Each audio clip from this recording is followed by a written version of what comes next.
Mana shu videoni kommentiga ko'pchilik kulib komment yozishibdi. Bitta ko'ringlar.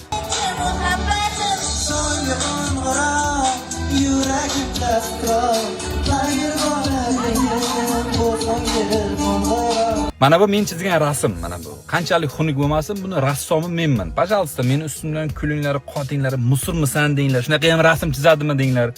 Bu bolalarning rassomi kim? Nimaga bunday deyapman?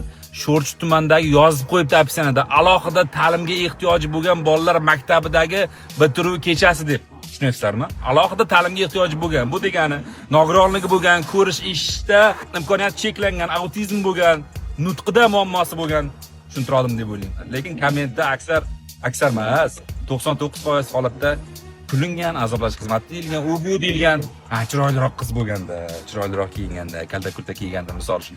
Ba'zi birovlarga tegishli. Kimni ustidan kulyapti? Bu bolalarning ustidan kulyapsizlarmi yoki rassomning ustidan kulyapsizlarmi?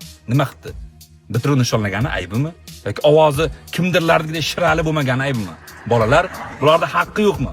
Eng qizig'i mana bu bir geyskiy bolalar bor-ku, bunaqa gullar olayotgan padarakalar, xizalaklarga o'xshagan bolalarning kommentlariga olovlar tashlab yoki layklar, billa kontent qilayotganlar yoki bo'lmasam faxshlarni tarif qiladigan blogerlarga olov tashlayotganlar bu videoni kommentiga azoblash xizmati degan, boshqa degan, sen o'zing kimsan deydigan odam yo'q ekan. Hech kimda pulingiz ko'pmi, zo'rmisiz, yorib orasizmi? Mana bu qo'lingiz, bo'yningiz, belingiz bilan bitta bo'lib ketganmi? Aqlingiz, idrokda sizga tengi yo'qmi? Hech kimda Einsteindan ham o'tganmisiz yoki shu darajada zo'rmisiz?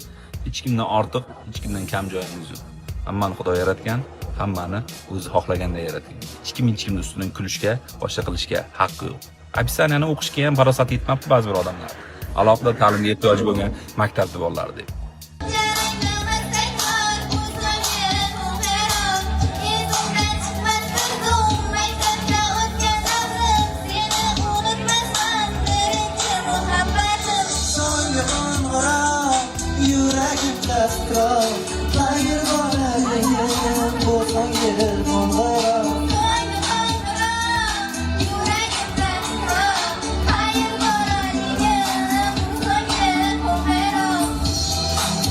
Bugün so'nggi bor yangraydi qo'ng'iroq, jaranglamas takrar bu so'nggi qo'ng'iroq.